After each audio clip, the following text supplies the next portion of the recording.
My father burned my diploma during dinner to pressure me into signing my inheritance over to my sister.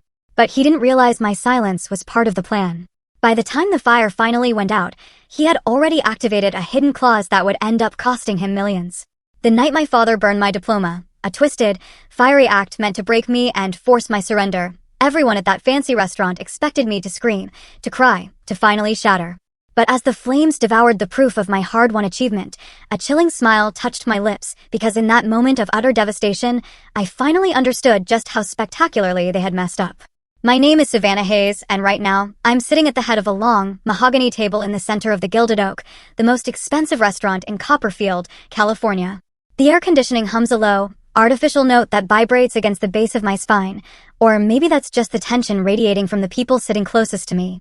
To an outsider looking through these floor-to-ceiling glass windows, it probably looks like a celebration. Crystal flutes sparkle with amber champagne. Arrangements of white lilies, which faintly smell of funeral parlors, sit between us. My parents, Richard and Lorna, plaster on smiles that stretch the skin around their eyes, but never quite light up their pupils. I take a sip of ice-cold water, letting the shock sharpen my senses. I need to be sharp. My father, Richard, adjusts his silk tie for the third time in 10 minutes. He's performing, that's the only word for it.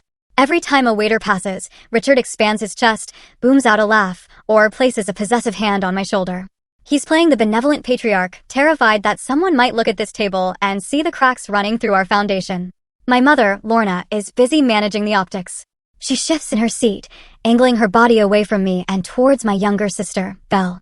Belle is 22, 2 years my junior and currently glowing under the ambient track lighting. She's wearing a sequin dress that cost more than my first car, her hair curled into perfect golden ringlets that bounce every time she laughs.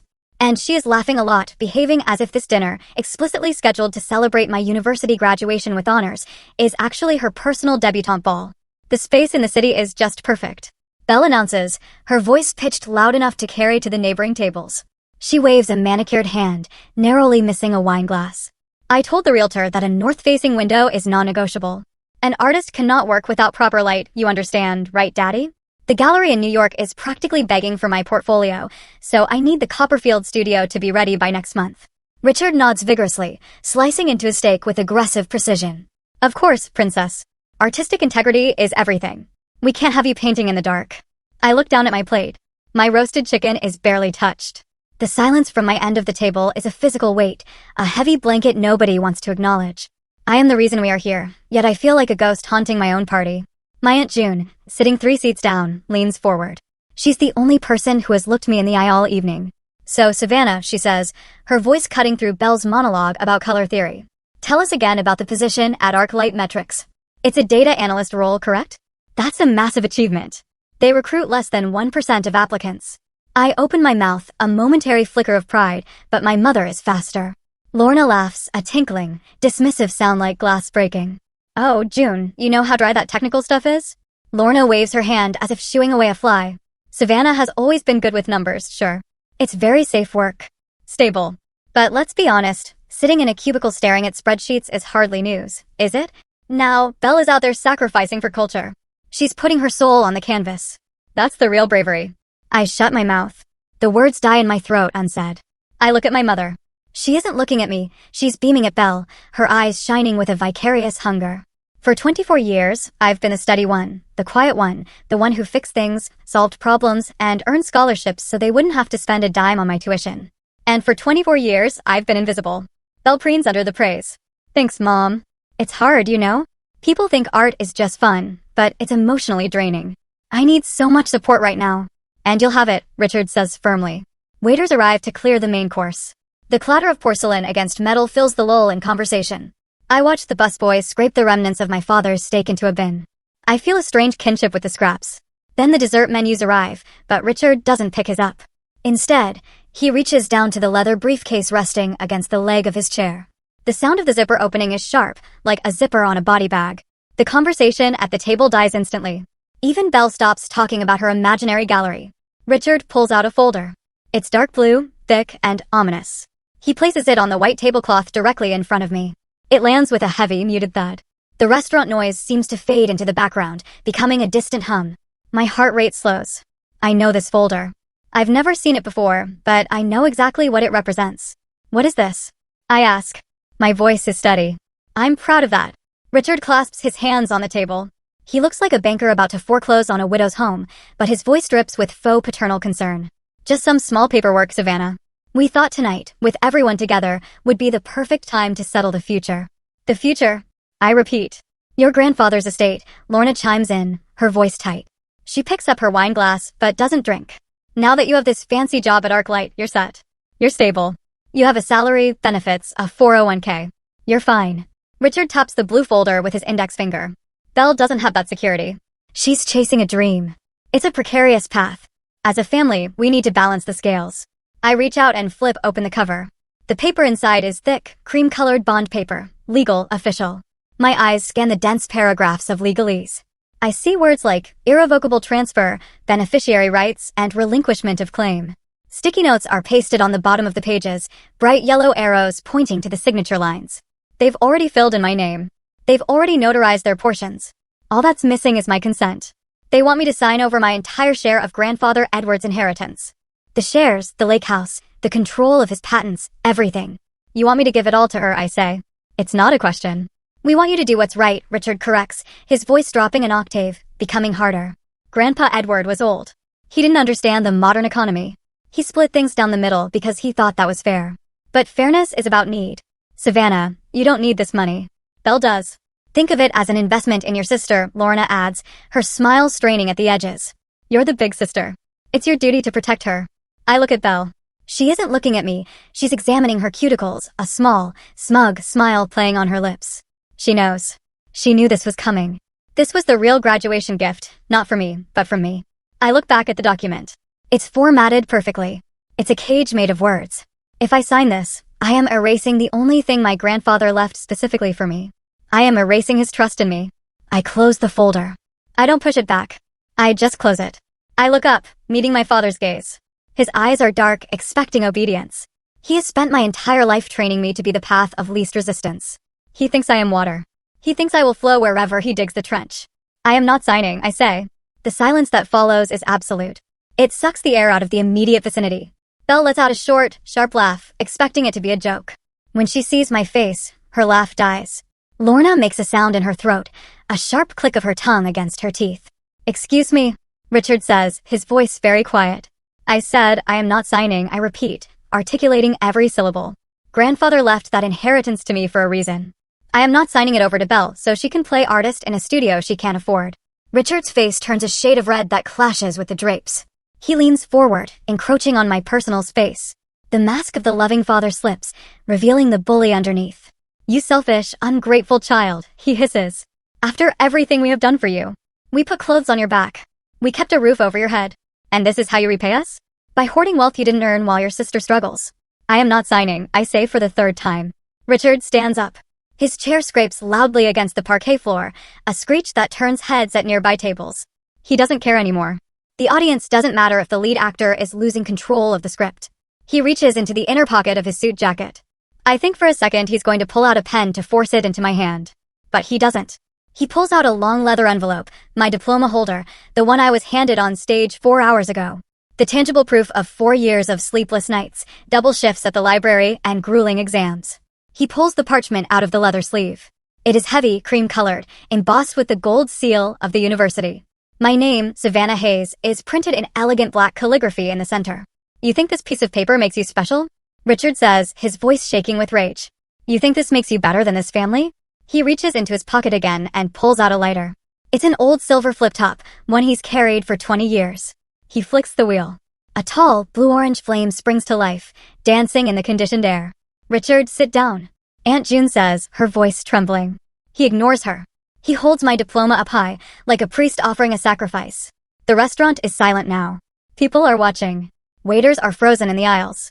If you really love this family, Richard announces, his voice projecting to the back of the room, you would sign everything over to your sister. You would know your place. He lowers the corner of my diploma to the flame. It catches instantly. The dry, heavy paper is eager to burn. The fire licks up the side, curling the edges, turning the cream into black carbon. The gold seal blisters and bubbles. I sit perfectly still. I don't blink. I don't gasp. Lorna puts a hand over her mouth, but she doesn't stop him. Belle watches with wide eyes, looking between the fire and me, waiting for me to break. They want me to scream. They want me to cry.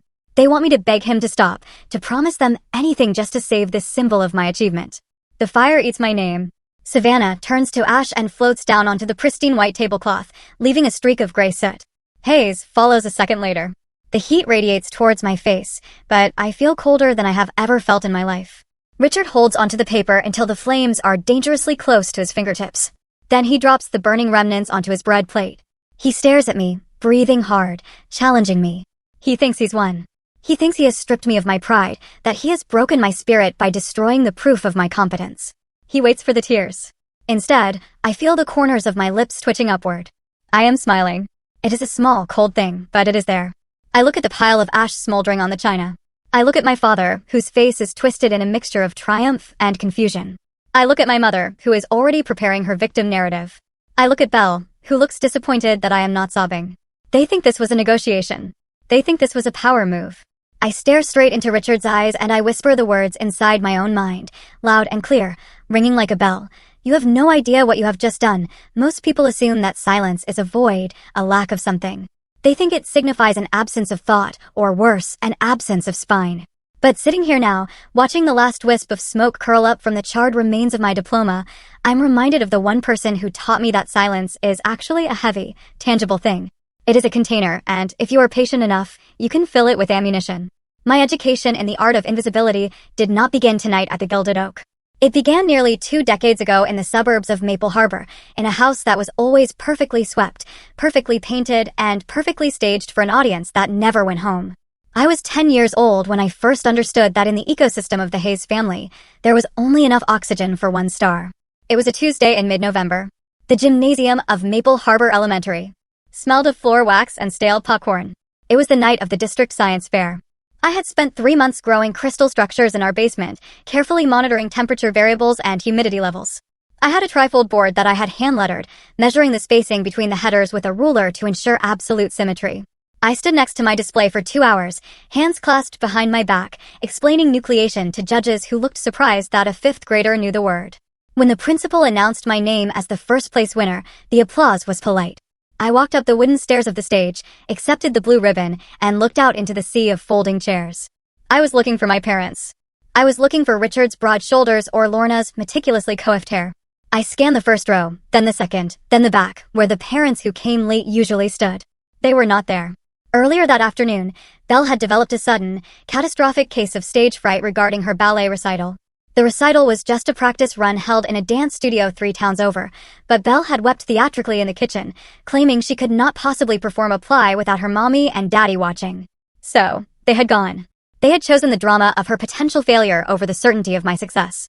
I stood on that stage, holding my ribbon, and I felt a strange sensation, like I was shrinking. It wasn't that I was disappearing.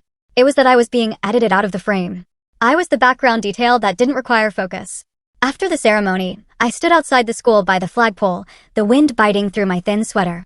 Other kids piled into minivans, high-fiving their fathers, holding their trophies up to the streetlights. I was alone. Then a beat-up Ford truck pulled up to the curb. The engine rattled with a sound like loose change in a dryer. It was my grandfather, Edward Hart. He rolled down the passenger window. He didn't ask where my parents were.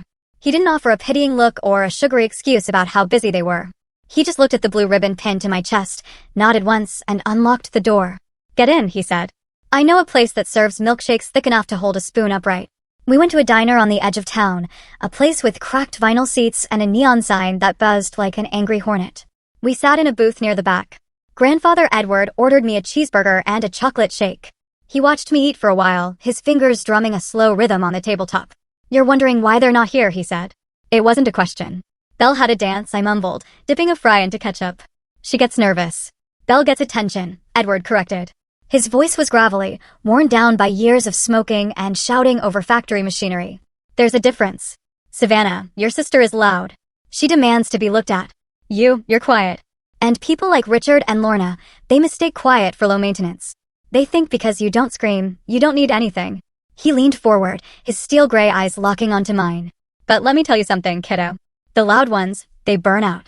They need fuel constantly. The quiet ones are the ones who build things. You keep building. Let them have the stage. You own the foundation." That night, he drove me home and walked me to the door. Inside, the house was dark. My parents and Belle had returned and gone to sleep, exhausted from the emotional labor of managing Belle's anxiety.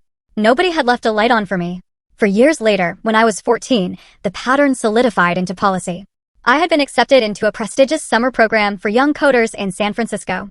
It was expensive, but I had calculated the family budget based on figures Richard carelessly left on his desk. I knew we could afford it.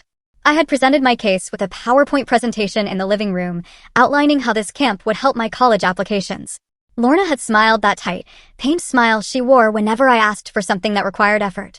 "Savannah, honey," she had said, smoothing the fabric of the sofa. "We are so proud of you, really, but we have to be realistic. Belle has been scouted for that watercolor intensive in Italy. It's a once-in-a-lifetime opportunity for her." But I got into the coding program, I argued. I earned my spot. Belle just signed up for a trip, Richard snapped from his armchair. "It's not just a trip. It's her passion. Look, Savannah, you're smart. You can learn computers from a book in the library. You're always fine. You're self-sufficient. Belle needs this push. She needs the structure. So, because I'm capable, I get less?" I asked. "Because you are capable, you should understand sacrifice," my mother said, closing the discussion. They sent Belle to Italy for 6 weeks. I spent that summer in the garage with grandfather Edward. While Belle was sending home postcards of Venetian canals and complaining about the lack of ice in European sodas, I was learning how to strip wire and solder circuit boards. Edward's garage was a sanctuary of organized chaos. It smelled of ozone, cedar sawdust, and old coffee. Shelves were lined with parts from Hartfield Instruments, the company he had built from the ground up and then stepped back from when his health began to decline. He never treated me like a child. He treated me like an apprentice. He handed me broken radios, non-functioning toasters, and fried motherboards, and told me to figure out why they had died. "Diagnose the problem," he would say, leaning over my shoulder as I prodded a circuit with a multimeter. "Don't guess. Look at the path of the current. Where does it stop? That's your answer." One rainy afternoon, the kind where the sky turns a bruised purple and the rain hammers against the aluminum garage door like handfuls of gravel, we were working on an old tube amplifier.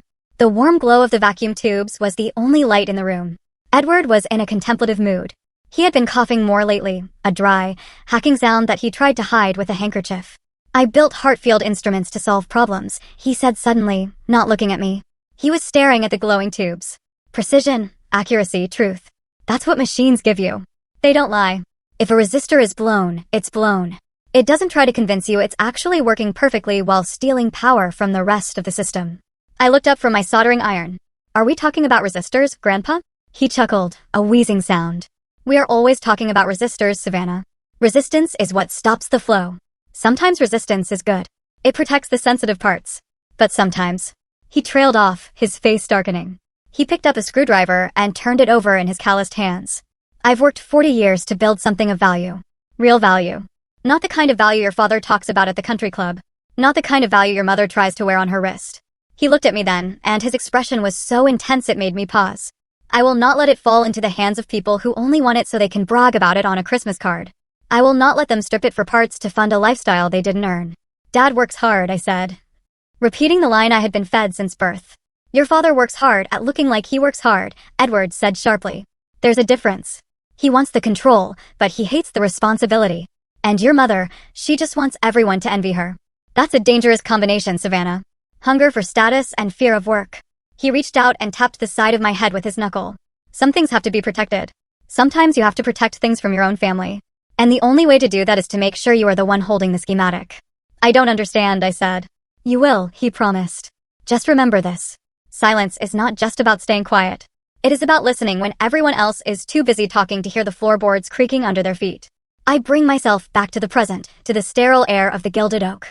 The memory fades, but the lesson remains sharp as a scalpel. I look around the table. Nothing has changed since I was 10. Nothing has changed since I was 14. Belle is taking a selfie with her wine glass, angling her face to catch the light, oblivious to the charred pile of paper a foot away from her. She is still the star of the show, demanding that the universe rearrange itself to provide her with better lighting. Lorna is whispering furiously to Richard, likely strategizing how to spin this incident to the relatives. I can see her lips moving, forming words like stress, overworked, and breakdown. She is already writing the script where I am the unstable daughter who ruined a lovely evening, and they're the saintly parents who just wanted to help. And Richard, my father, is staring at me with a vein throbbing in his temple. He looks shocked. He genuinely cannot comprehend why his intimidation tactic did not result in immediate submission. He has spent 24 years treating me like a vending machine. He inputs the bare minimum of parenting, and I output good grades, obedience, and no drama. He kicked the machine, and instead of giving him what he wanted, the machine just swallowed his coin. I look at the empty space on the table where my diploma used to be. For years, I felt hurt by their neglect. I felt the sting of being the second choice, the backup plan, the invisible child. I spent nights crying into my pillow, wondering why I wasn't enough, why my achievements were invisible ink while bells were neon signs. But sitting here now, I realized that Grandfather Edward was right. Their neglect was a gift. Because they were so busy looking at Belle, they never looked at me. Because they were so busy curating their image, they never checked the foundation of the house they were living in. Because they dismissed me as the quiet one, the safe one, the one who would always be fine, they never bothered to learn what I was actually capable of. They never saw me watching. They never saw me learning. They never saw me gathering the data. I have spent my entire life in the margins of their story. And from the margins, you get a very clear view of the cracks in the spine. Richard clears his throat, breaking the standoff. Savannah, he says, his voice attempting to regain that command tone. We are a family. Families make sacrifices for each other. That is what the word means. I look at him. Really look at him. I see the fear behind his eyes. He is not asking for family. He is asking for a bailout. I hear the word family come out of his mouth and it sounds hollow. It sounds like a blown resistor. It sounds like a lie that has been repeated so many times the speaker has forgotten the truth. And for the first time in my life, I do not feel the urge to fix it. I do not feel the urge to patch the circuit and keep the current flowing. I lean back in my chair, crossing my arms over my chest. I have the silence of the garage in my bones. I have the patience of a girl who waited hours for parents who never showed up. I know something they do not. The definition of family is about to change, and they are not going to like the new translation. The summer I turned 18, the air in Maple Harbor was thick enough to chew. It was a humid, suffocating August, the kind that sticks your shirt to your back the moment you step outside. My parents were busy orchestrating the logistics of Belle's upcoming enrollment in a private arts high school, a venture that required an endless parade of tuition checks, portfolio reviews, and frantic discussions about which dance leotards were currently in vogue. I was preparing to leave for the state university on a partial scholarship, packing my life into cardboard boxes that I had scavenged from the back of a grocery store. In the middle of this domestic chaos, Grandfather Edward showed up at the front door. He didn't come inside. He just leaned against the doorframe, looking past my mother's shoulder as she argued on the phone with a registrar, and caught my eye. He tapped his wrist, a silent signal we had established years ago. Get your shoes, Savannah, he said. We have an appointment. I assumed we were going to the hardware store, or perhaps to the scrapyard to hunt for copper wire.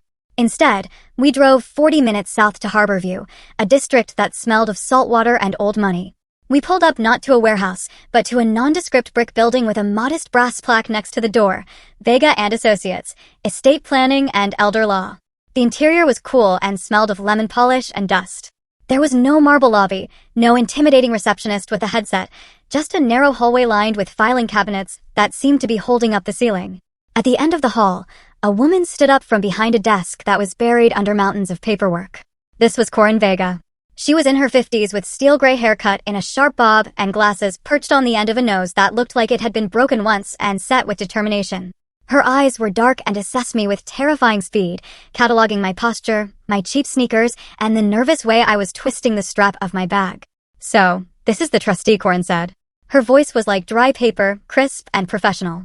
She didn't smile, but her expression wasn't unkind. It was focused.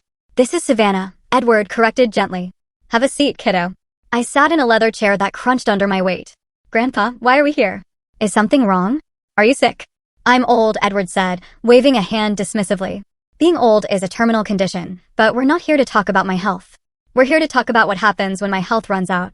Corinne opened a thick file folder. The sound of the heavy paper turning was loud in the small room. She slid a document across the mahogany desk towards me. The header read, The Edward Hart Revocable Living Trust. I am not writing a traditional will, Savannah, Edward said, his voice dropping to a conspiratorial rumble. Wills are public record. Wills are messy. Wills are an invitation for every vulture in the family to pick the bones clean in probate court.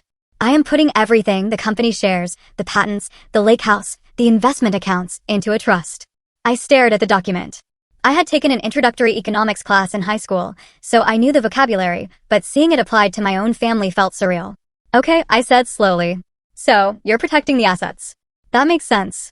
It's more than protection, Corinne said. She pulled a pen from behind her ear and pointed to a paragraph on the third page. A trust needs a trustee, Someone to manage the assets, someone to decide when and how the money is distributed to the beneficiaries. Your father expects to be that person, Edward said. He thinks it's his birthright. He thinks the moment I'm gone, he gets the keys to the kingdom so he can liquidate Hartfield Instruments and fund your mother's social climbing and your sister's hobbies. He'll be furious if he's not, I whispered. The thought of Richard's rage made my stomach turn over. Grandpa, you can't do this. If you cut him out of control, he'll burn the house down. He'll take it out on me. Edward leaned forward. The fluorescent light reflected in his eyes, making them look hard and bright. He will not be able to take it out on you, Savannah, because you will be the one holding the steering wheel. I froze. What? I am naming you as the sole successor trustee, Edward stated. He said it calmly, as if he were asking me to pass the salt. Upon my death or incapacitation, you take full legal control of the entire estate. Not your father, not your mother. You. I pushed the paper away, shaking my head. Panic rose in my throat, tasting like bile. No, I can't do that. I'm 18. They're my parents. They'll destroy me. Grandpa, you don't know what it's like living with them when they don't get what they want. They'll guilt me. They'll scream at me. They'll make my life a living hell until I sign it over to them. The room went silent. Corinne watched me, her pen hovering over her notepad. Edward reached across the desk and covered my hand with his. His skin was dry and cool, his grip surprisingly strong. Savannah, look at me. I looked up, blinking back tears of sheer terror. You're worried about them being angry, he said softly. You're worried about preserving the peace. But let me ask you a question, and I want you to answer it honestly. When have they ever cared if you were okay? When have they ever sacrificed one single comfort to make sure you were safe? I opened my mouth to defend them, to find one example, one moment of pure parental sacrifice. I thought of the science fair. I thought of the camp money diverted to Belle. I thought of the empty seat at my high school graduation where my father should have been, but he was golfing with a client. They're my family, I said weakly. Family is not a blood type, Edward said. It is behavior. And their behavior tells me that if I leave this money to them, they will waste it, and in 10 years they will be broke and coming to you for a loan. I am doing this to save the legacy, yes, but mostly I am doing this to give you a shield. Corinne cleared her throat. This brings us to the contingency clauses. This is the part that makes this trust unique. She flipped to page 12. The text was dense, but she summarized it with the precision of a surgeon. We have inserted a specific provision regarding the conduct of the beneficiaries, Corinne explained. We call it a no coercion clause. It is aggressive, but given your grandfather's description of your family dynamics, we believe it is necessary. Read it, Edward commanded. Corinne adjusted her glasses and read aloud from the document. Should any beneficiary attempt to coerce, intimidate, harass, or apply undue duress upon the trustee for the purpose of altering the distribution of assets, forcing a resignation of the trustee, or compelling the transfer of assets outside the stipulations of this trust, said beneficiary shall immediately forfeit their entire interest in the trust estate. She looked up at me. Do you understand what that means, Savannah? I shook my head, trying to process the legalese. It means if they bully me. It means, Edward said, a grim smile touching his lips, that if they try to force you to sign anything, if they corner you, threaten you, or try to guilt trip you into giving up your control, they lose everything. Not just control, but the money too. Their share goes to zero. The logic is simple, Corinne added. The trust assumes that if a beneficiary is attacking the trustee, they are acting against the interests of the trust. Therefore, they remove themselves from the pool of beneficiaries. It is a self-cleaning mechanism. But how do we prove it? I asked. They're smart. They'll do it in private. They'll do it behind closed doors. Then you document it, Corinne said. You keep the emails. You keep the voicemails. And if they ever put a piece of paper in front of you and demand a signature, you refuse. If they push, they trigger the trap. I sat back in the chair. The magnitude of what they were handing me was heavy, like a loaded weapon. It was terrifying. But for the first time, I felt a strange sense of power. My silence, my ability to observe, my capacity to endure their neglect, Grandpa was turning all of it into armor. Why me? I asked quietly. Why not just hire a professional trustee, a bank? Because a bank doesn't know them, Edward said. A bank would just cut checks until the money ran out. You know who they are. You know what they are capable of. And more importantly, Savannah, you know the value of $1 because you've had to work for every single one you've ever had. He leaned back, looking tired but satisfied. Someday they will test you. They will come for you, not because they need the money, though they will say they do, but because they need control. They cannot stand the idea that the quiet girl in the corner holds the keys. Don't give them the keys. Don't give them the satisfaction. We spent another hour going over the details. Corinne explained the duties of an executive, the difference between income and principal, and the fiduciary responsibilities I would carry. I listened, absorbing every word, filing it away in the same part of my brain where I stored complex code and statistical models. When we finally left the office, the sun was beginning to set, painting the sky over the harbor in bruises of purple and orange. We got back into Edward's truck. He didn't start the engine immediately. He sat there staring out at the ocean through the dirty windshield. "Promise me something," he said. He didn't look at me. "Anything," I said. "If that day comes," he said, his voice raspy, "if I'm gone and they corner you, if they use guilt or anger or that fake love they turn on like a faucet, do not argue with them. Do not try to explain the trust. Do not try to make them understand logic. They are immune to it." He turned the key in the ignition, and the engine coughed to life. "Just let them dig their own hole. Let the truth speak for itself. You just stand your ground." "I promise," I said. "I will not sign. No matter what." Edward nodded. He reached into his flannel shirt pocket and pulled out a pack of gum, offering me a stick. It was his way of saying the serious business was done. But on the drive back to Maple Harbor, I watched his hands on the steering wheel. They were trembling slightly. It was a tremor. I had walked into the kitchen late at night to get a glass of water. The light in the study was on. I peeked through the crack in the door. Edward was sitting at my father's desk. The only light came from the brass banker's lamp, casting a pool of yellow illumination on the green blotter. He was hunched over a stack of papers, the final versions of the documents we had seen in Corin's office. He was coughing a deep, wet sound that rattled his chest. He took a handkerchief, wiped his mouth, and then picked up his pen. His hand shook as he hovered over the signature line, but then he steadied it. He pressed down hard, signing his name with a flourish that looked like defiance in ink. He wasn't just signing a legal document. He was closing the blast doors. He was setting a trap that would sit dormant for years, waiting for the exact moment my parents' greed outweighed their caution. I watched him from the hallway, standing in the dark. And I realized that he was not doing this because he hated them. He was doing this because he knew them. He was protecting the family from itself. And as I stood there, invisible in the shadows, I understood that my grandfather was the only person in the world who saw me not as a piece of furniture, but as the only structural beam strong enough to hold up the roof. I went back to my room without making a sound. I never told him I saw him that night. I never told him that the image of him signing those papers under the yellow lamp would burn itself into my memory, a beacon I would look for years later when the fire of a lighter was burning my name to ash. The next 4 years were a blur of caffeine, fluorescent lights, and the blue glow of dual monitors. While my family, back in Maple Harbor, was constructing a fantasy life, I was building a real one, brick by brick, in the library of the State University. My major was data science with a minor in economics. It was dry, unglamorous work. It consisted of long nights debugging Python scripts and running regression models until my eyes burned.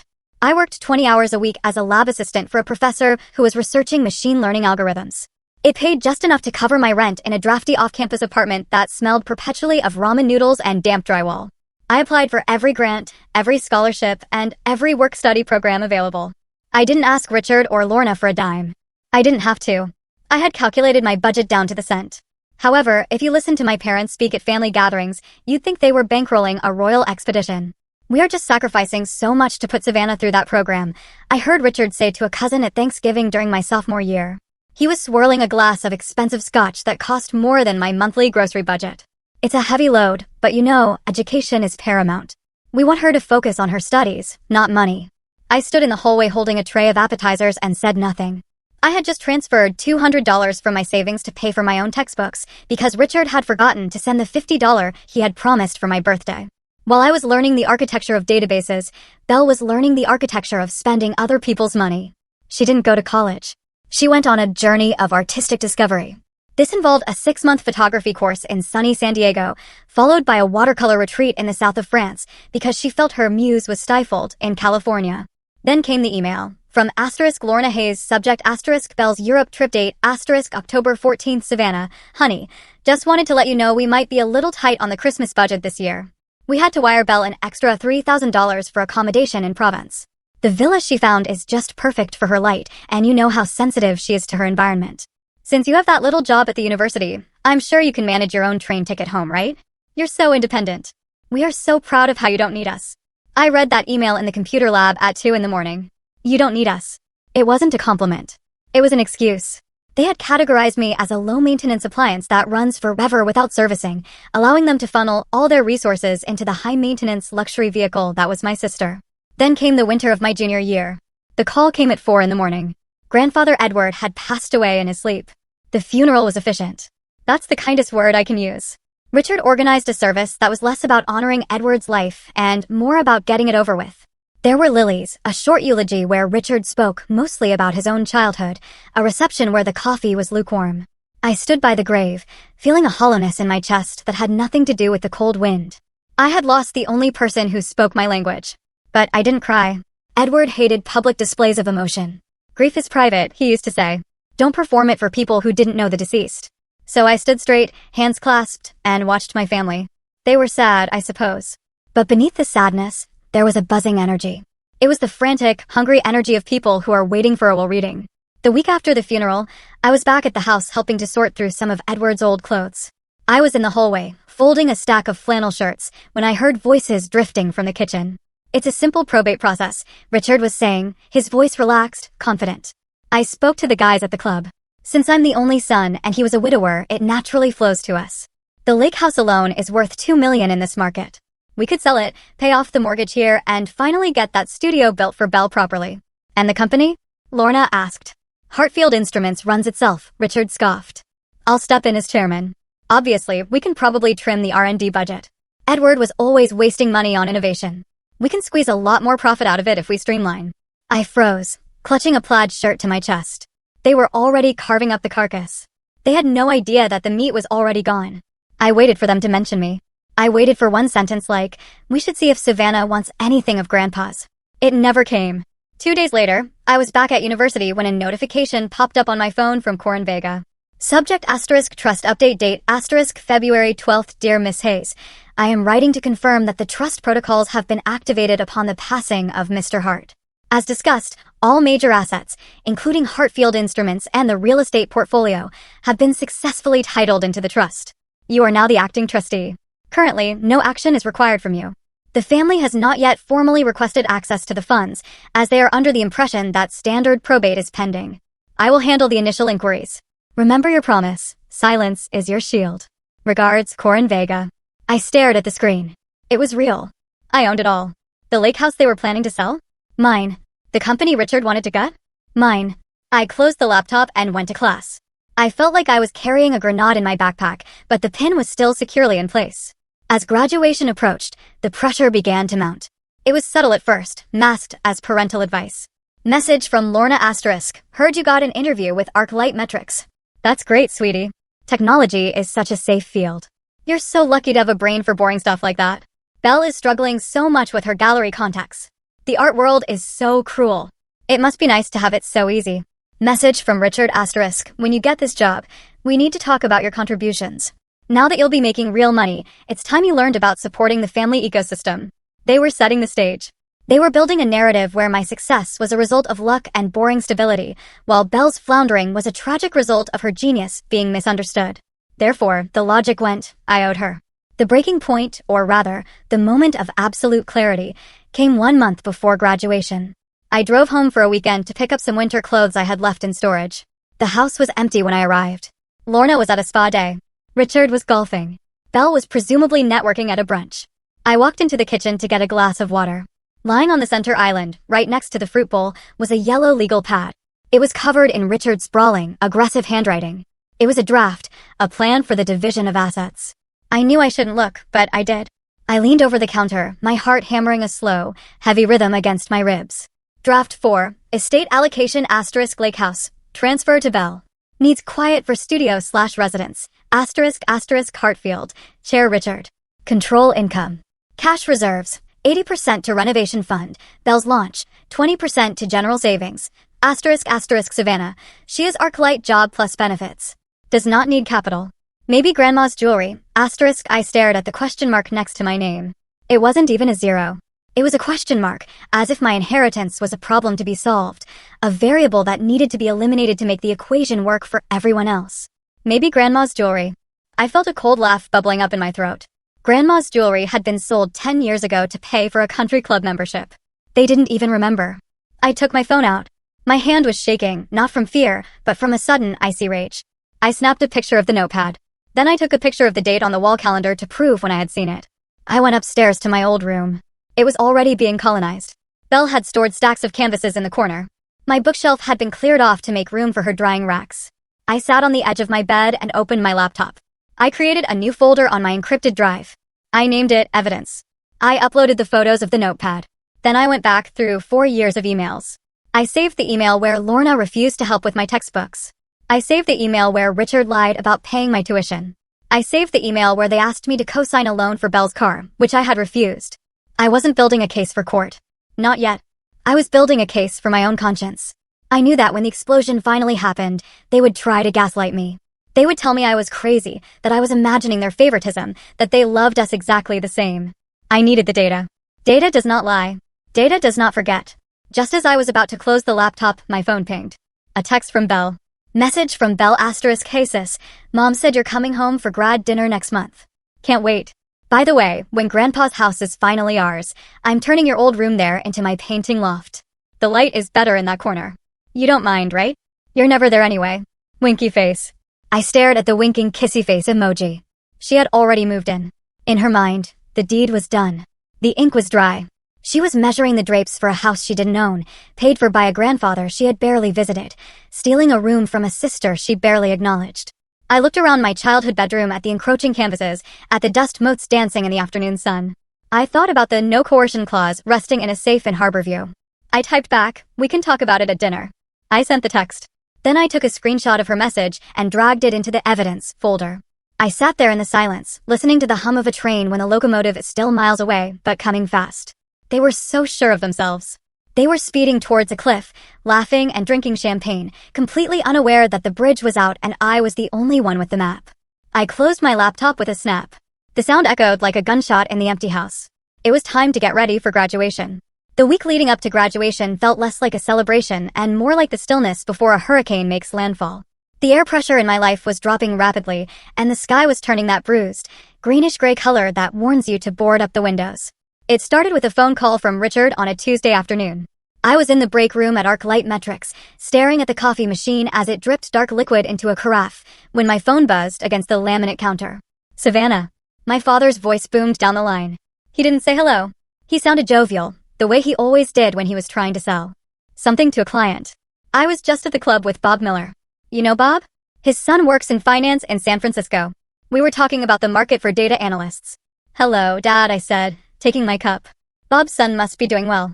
"Oh, he is killing it," Richard said, "but I told him my Savannah is going to outpace him in a year." "Listen, I was looking over the offer letter you mentioned last month. Did you say the starting base was 85,000? I paused. I had never given him the exact number. I had said it was competitive. He had been digging. "It's around there," I said cautiously. "And the stock options?" he pressed. "They vest over 4 years, right? But the initial grant is significant, plus the signing bonus and the full medical coverage? That's a package worth what, 120,000 a year effectively? Maybe more." "I am very lucky to have found a good position," I said, keeping my voice neutral. "It's not luck. It's stability," Richard corrected. "That's what I told your mother." I said, "Savannah is set. She is locked in. She doesn't have to worry about rent or bills or where her next meal is coming from. She has achieved escape velocity." He paused, and I could hear the ice clinking in his glass on the other end. "Unlike your sister," he added, his voice dropping to a somber, worried register. "Belle, she is struggling. Savannah, the art world is brutal. She doesn't have a corporate ladder to climb. She's out there in the wilderness without a map." "She has a map, Dad," I said, leaning against the counter. "She has the map you and Mom drew for her." "We are just trying to level the playing field," he said quickly. "You understand that, right? Economics is your thing. Allocation of resources based on need. You have the surplus. She has the deficit. It's just math, right?" "Just math," I said. I hung up the phone with a cold knot in my stomach. He wasn't calling to congratulate me. He was conducting an audit. He was tallying up my assets to justify stripping me of my inheritance. He needed to believe that I was so wealthy, so secure, that cutting me out of Grandfather Edward's trust was not theft, it was charity. 2 days later, the assault shifted from financial to emotional. I opened my inbox to find an email from Lorna. The subject line was simply, "Planning for the future." There was no greeting. It was a stream of consciousness that read like a ransom note written by a socialite. "Savannah, I am looking at the invoices for Belle's website launch and the retainer for the PR firm in New York. You have no idea how expensive it is to build a brand from scratch. People judge you by your image. If she doesn't launch big, she fails. We cannot let her fail.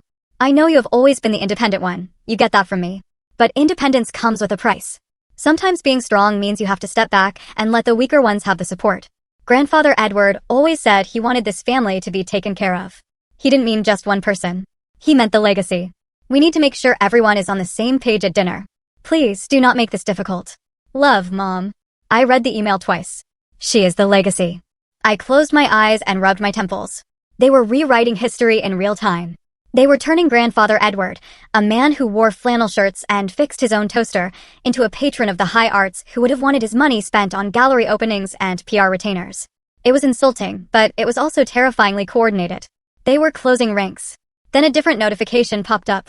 A stark contrast to the emotional debris Lorna had just dumped in my inbox. From Corin Vega, subject Trust Review Post-Graduation Miss Hayes, I am confirming our appointment for next week to finalize the activation of the operational provisions of the trust. I have the documents ready for your review as the sole trustee. I suspect the pressure is mounting. Remember what Edward told you. When they corner you, do not argue. Do not try to win the debate. Just remember there is a bigger document than whatever piece of paper they put in front of you. You have the trump card. You do not need to play it until the game is over. Stay the course. CV. I exhaled a breath I didn't know I had been holding. The bigger document. I thought about the binders sitting in the safe in Corin's office. I thought about the video file on the encrypted drive. My parents were playing checkers. They were moving pieces around the board, thinking they were clever, thinking they were trapping me. They had no idea that Grandfather Edward had already bought the board, the pieces, and the table they were playing on. On Friday, the day before the ceremony, the atmosphere at my office was festive. There was a sheet cake in the break room for the three of us who were graduating from our respective master's programs. We're going to Ollie's after work. Sarah, a junior analyst, told me, beaming, holding a plastic fork. Happy hour prices, terrible karaoke. It's going to be great. You have to come, Savannah. You need to blow off some steam. I looked at her. She looked so normal. Her parents were coming into town, and they were going to buy her dinner and tell her they were proud of her. There would be no contracts to sign. There would be no negotiations. I can't, I said. The lie tasted like ash in my mouth. I have a family dinner. My parents planned something special at the Gilded Oak. Oh, fancy. Sarah laughed. That sounds amazing. Enjoy the champagne. Yeah, I said, forcing a smile. Enjoy. I walked back to my desk and sat down. A family dinner. It sounded so benign, but I knew better. It wasn't a dinner. It was an ambush. I felt like a soldier polishing her boots before walking into a minefield. I unlocked my phone and opened Instagram. It was a mistake, but I couldn't help myself. I needed to know the enemy's position. Belle's story was at the top of my feed. The first clip was her spinning in a dressing room, wearing a shimmering silver cocktail dress. Caption, #graduationfitchick. The next clip was a close-up of her makeup, done by a professional artist. Caption, #glamsquadcomingthrough. The third clip was a photo of a floor plan. It was a blueprint for a loft space in downtown Copperfield. She had drawn hearts over the corner office. Caption, Big Sis is finally graduating tomorrow, which means the real future starts now. Can't wait to sign the lease on this beauty next week. #studio loading, #new chapter, #blessed. I stared at #studio loading. She wasn't just hoping for the money. She had already spent it. She had already told her friends, her followers, and her realtors that the funding was secured. The level of entitlement was breathtaking. It wasn't just that they wanted the money, it was that they couldn't conceive of a reality where they didn't get it. They saw me as a vending machine. I was just the mechanism that had to be pressed to release the prize. I went home to my small apartment. It was quiet. The sun was setting, casting long shadows across the floor. I stood in front of the full-length mirror in my bedroom. I was wearing the dress I planned to wear to the dinner, a simple navy blue sheath dress. Professional. Understated armor. I looked at my reflection. I looked tired. There were dark circles under my eyes that concealer couldn't quite hide. I am not signing, I said to the mirror. My voice sounded thin, weak. I cleared my throat. I stood up straighter. I channeled Corin Vega's dry legal tone. I channeled Grandfather Edward's stubborn gravel. I am not signing. I will not sign that. No, absolutely not. I practiced the variations for 20 minutes. I watched my own face. I watched for the flinch. I watched for the hesitation. And then suddenly, I stopped. I realized I didn't need to practice. This wasn't a line I had to memorize. This wasn't a performance. Refusing to sign wasn't something I had to do. It was who I was. For 24 years, I had been the one who didn't sign. I didn't sign up for their drama. I didn't sign up for their validation. I didn't sign up for their version of reality. I had already refused them 1,000 times in 1,000 small ways. This was just the final, formal rejection. The fear evaporated, replaced by a cold, hard certainty. I wasn't going to that dinner to argue. I was going to witness. I was going to let them verify the hypothesis that Grandfather Edward and I had formed 4 years ago. I checked the time. It was 6 o'clock. The reservation was at 7 o'clock. I sat down at my desk and opened my laptop one last time. I pulled up the email thread with Corin. I typed quickly, my fingers flying over the keys. To * Corin Vega, subject * tonight. Dear Corin, I am heading to the restaurant now. The pressure has been building all week. They have hinted at the papers. They have hinted at the sacrifice I need to make. If they bring anything for me to sign tonight, I will not. I am prepared for them to make a scene. Just letting you know in advance so you can have the file ready for Monday. Savannah. I hit send. I stood up and grabbed my purse. My hand hovered over the doorknob. My phone buzzed. Corin replied instantly. From * Corin Vega, subject * Gri, tonight. Good. Just be yourself. Let them do the talking. And remember, silence can be evidence. CV. I stared at that sentence. Silence can be evidence. They were going to fill the silence with noise, with threats, with guilt, and every word they said was going to be another nail in the coffin of their own inheritance. I turned off the lights in my apartment. I walked out into the cool evening air. I got into my car and drove towards the center of town, towards the lights of the Gilded Oak, towards the fire that was waiting for me. I was ready to burn, or rather, I was ready to watch them burn themselves. The waiter had just cleared the main course, leaving behind the heavy, savory scent of truffle oil and red wine reduction that hung over the table like a fog. The ambient jazz music, which had been a polite saxophone murmur all evening, seemed to fade into a dull buzz, drowned out by the thrumming tension in my own ears. I looked at the blue folder sitting on the white tablecloth. It was heavy, textured cardstock, the kind used for high-end corporate presentations. It sat there between the crystal salt shaker and the centerpiece of white lilies, looking less like a legal document and more like a weapon that had just been unsheathed. Richard placed his hand flat on the table, his manicured nails clicking against the wood. He leaned forward, adopting the posture of a benevolent CEO addressing a difficult shareholder meeting. Savannah, he began, his voice smooth, pitched perfectly to be heard by our relatives at the far end of the table without alerting the neighboring diners. We need to be practical. We have supported you for 24 years. We carried you through your education. We provided the safety net that allowed you to take risks, to focus on your grades, to get this job at ArcLight. I watched his lips move. It was fascinating, in a clinical sort of way, to watch him construct a reality that did not exist. He was claiming credit for the scholarships I won, for the 3 jobs I worked, for the rent checks I wrote myself. He was rewriting the history of my neglect and calling it support. And now, he continued, gesturing vaguely towards Belle. It's time for you to do the right thing. To balance the ledger. You are established. You have a career path that is essentially a paved road to wealth. Your sister is an artist. Her path is rocky. It requires capital. Belle perked up at the mention of her struggle. She took a sip of champagne, leaving a peach-colored lipstick stain on the rim. Exactly, she said, her voice a little too loud, a little too brittle. I actually already put a deposit down on the studio on the west side. The realtor said if I don't close by the 1st of the month, I lose the space. I told him it was fine because the family details were being sorted out tonight. I looked at her. You put a deposit down? I asked. With what money? With a credit card Daddy gave me, she said, rolling her eyes as if I were simple. But the down payment is due next week, and obviously I can't pay that with a credit card. It needs to come from the trust. Grandpa promised me that space. Well, he didn't say the specific address, but he always said he wanted me to have a place to create. He wanted you to create, I said softly. He never said he wanted to buy you a loft in the most expensive district in the city. Lorna set her wine glass down with a sharp clink. She smoothed the front of her dress, a nervous tic she had whenever the conversation veered away from her control. Oh, stop it, Savannah. Don't be petty. You've never cared about the lake house. You hate the outdoors. And let's be honest, you don't exactly have the presence to manage the Hartfield estate. That company needs a face.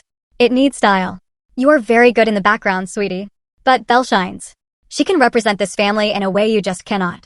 The insult was delivered with a smile, wrapped in a compliment about my background skills. It was a masterclass in maternal cruelty. I reached out and opened the folder again. I ignored the sticky notes with the sign here arrows. I looked at the header of the document, drafted by Sterling, Pitt, and Associates. I felt a cold chill run down my spine. This was not Corin Vega's letterhead. This was not the firm grandfather Edward had used for 40 years. They had gone to a new lawyer. They had drafted a completely new transfer agreement, likely telling this new firm that I was fully on board and that this was just a formality to consolidate assets.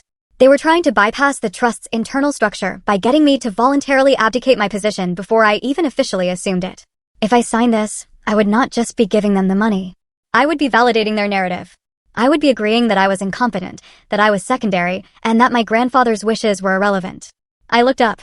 Richard was watching me with expectant eyes, a pen already halfway out of his pocket. Lorna was checking her reflection in a spoon. Belle was texting under the table. They were so sure. They were so absolutely certain that I would fold. I closed the folder. The sound was soft, a mere whisper of air, but it felt like a gavel coming down. I placed my hand on top of the blue cover and pushed it gently back across the tablecloth towards my father. "I am not signing," I said. The chatter at the far end of the table stopped. Aunt June froze with a forkful of cake halfway to her mouth. Richard stared at the folder as if it were a grenade I had just tossed back at him. "Excuse me? I am not signing," I repeated, my voice steady, stripped of all emotion. "Not tonight. Not next week. Not ever." "Savannah," Lorna hissed, her smile vanishing.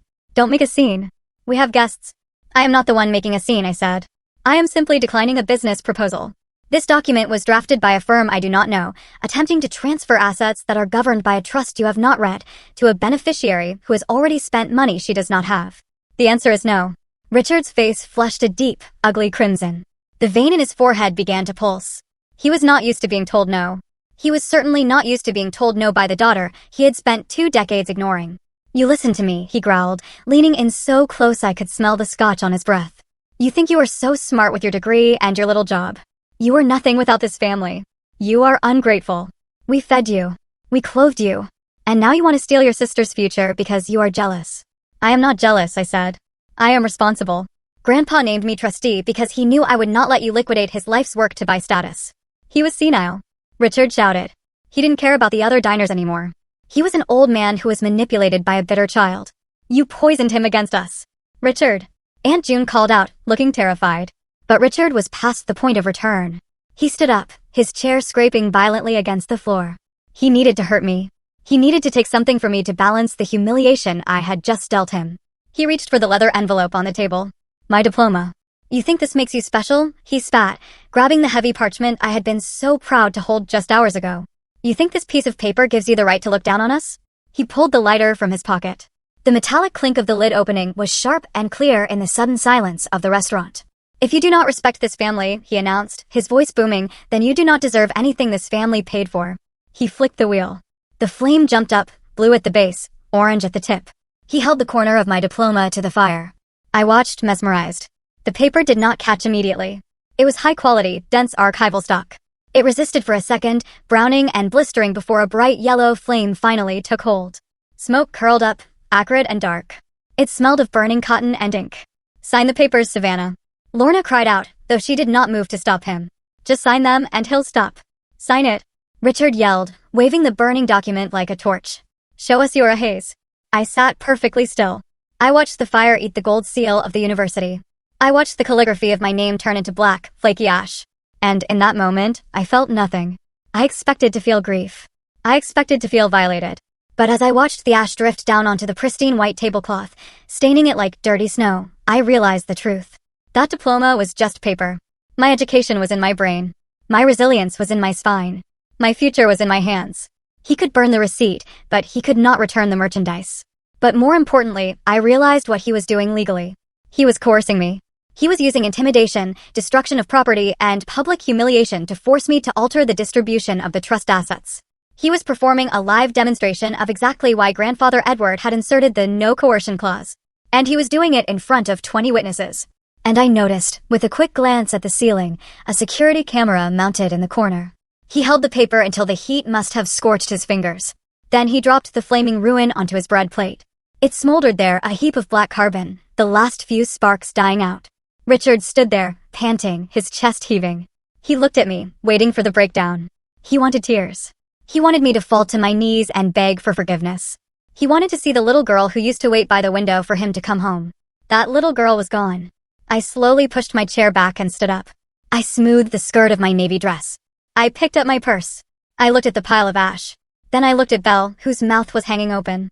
I looked at Lorna, who was pale and trembling. Finally, I looked at Richard. "You just proved Grandpa right," I said. My voice was not loud, but in the dead silence of the room, it carried like a bell. Richard blinked. Confused. "What? You think you just destroyed me?" I said calmly. "But you didn't. You just destroyed yourself." I did not explain. I did not mention the clause.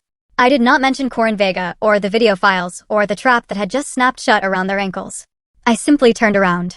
"Savannah," Richard barked. "Sit down. We are not finished." I kept walking. "Walk out that door and you are dead to us," he screamed after me. I walked past the stunned hostess. I walked past the table of tourists who were staring with wide eyes. I pushed open the heavy glass doors of the Gilded Oak and stepped out onto the sidewalk. The night air was cool and smelled of the ocean. The streetlights were humming. The world outside was indifferent to the drama inside. I took a deep breath, filling my lungs with clean air. My hands were not shaking. My heart was beating a steady, rhythmic cadence. I did not look back at the restaurant. I did not look back at the family I was leaving behind in the smoke. I walked towards my car, pulled my phone from my purse, and dialed a number I had memorized 4 years ago. Hello. Corin Vega's voice answered on the second ring. It is done, I said. They lit the match. Are you safe? She asked immediately. I am fine, I said. And for the first time in my life, I truly meant it. I am finally free. I unlocked my car door, got in, and drove away, leaving the ashes of my old life on a dinner plate, waiting for the check to arrive. I woke up to the smell of cinnamon and roasting coffee beans. For a disorienting moment, I didn't know where I was.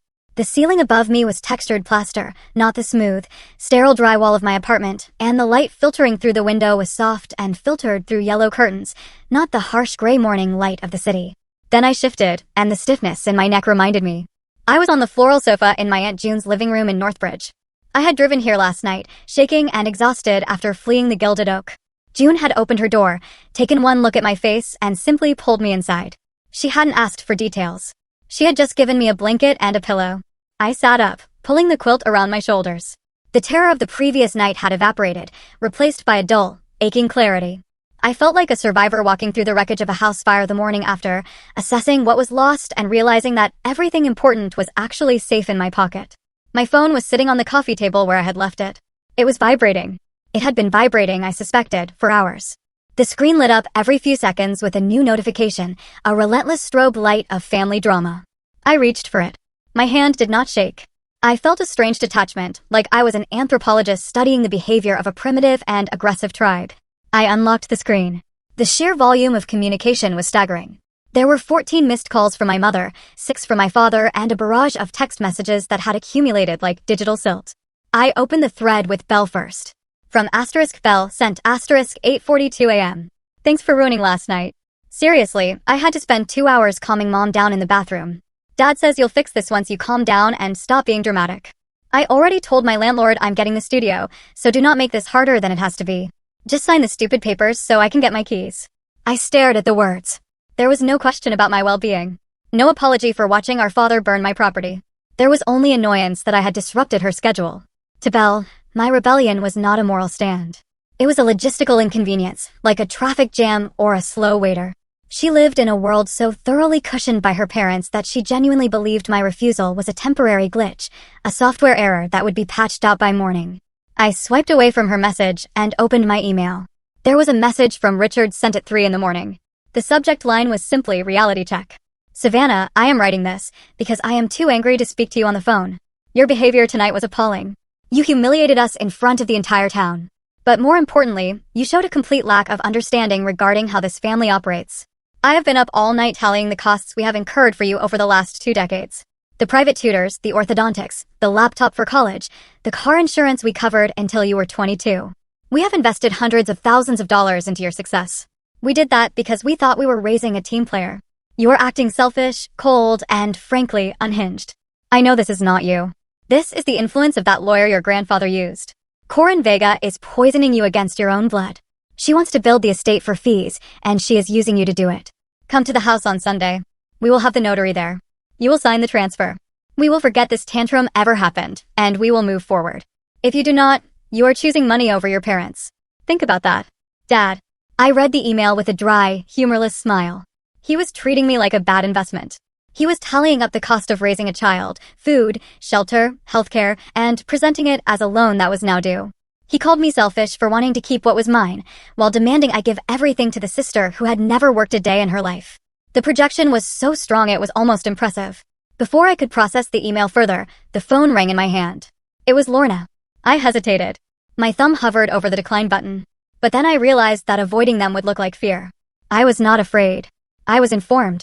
I slid the bar to answer and put the phone to my ear. I did not say, hello, Savannah. Lorna's voice was wet and thick. She was crying. Or at least she was performing the act of crying. Oh, thank God. I've been terrified. I didn't know where you went. Why didn't you come home? I am safe, I said. My voice sounded deeper than usual. I am staying with Aunt June. June. Lorna sniffed. Well, I suppose that is fine. At least you are with family. Listen, sweetie. We need to resolve this. Your father is in a state. He is just so hurt. He is hurt. I asked. He burned my diploma in a restaurant, Mom. He threatened to disown me if I didn't give him money. Oh, Savannah, stop it. Lorna said, her voice dropping the weeping effect and shifting into dismissal. He didn't mean it. You know how he gets. He is passionate. He just wants the best for everyone. It was a heat of the moment thing. A gesture. He would never actually hurt you. He destroyed the only thing I had to show for 4 years of work, I said. It's just paper. Lorna cried. We can get you a copy. It costs $50. What matters is the family piece. Look, just come over today. We can have a nice lunch. Dad is sorry. He really is. If you just sign the papers, all of this tension goes away. We can just hit reset. We can forget last night ever happened, like a bad dream. Forget it happened. That was their superpower. They could delete reality and replace it with a version where they were the heroes. I looked out the window at June's small garden. A hummingbird was hovering over a feeder, its wings beating a blur of motion. Mom, I said. I have a question. What is it, honey? She asked, hearing the calmness in my voice and mistaking it for capitulation. If I had signed those papers last night, I asked slowly, would you have stopped him from burning my diploma?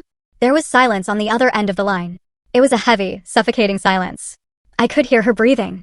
I could hear the clock ticking in June's kitchen. If she said yes, she was admitting she had the power to stop him, but chose not to use it until she got paid. If she said no, she was admitting that his rage was uncontrollable, and she was complicit in his abuse. There was no good answer, so she gave me the only answer she had, silence. That is what I thought, I said. Savannah, wait. I hung up. I did not slam the phone down. I just tapped the red button. I sat there for a moment, letting the realization settle in. My mother did not love me enough to protect me. She only loved me enough to manage me. She was not a victim of my father's temper. She was his PR manager. I stood up and walked to the small dining table where I had set up my laptop. I opened the lid. The screen glowed to life. I opened a new email to Corin Vega. My fingers flew across the keys, typing with a speed fueled by adrenaline. Subject * incident report, graduation dinner. Dear Corin, you were right. They did not wait until next week.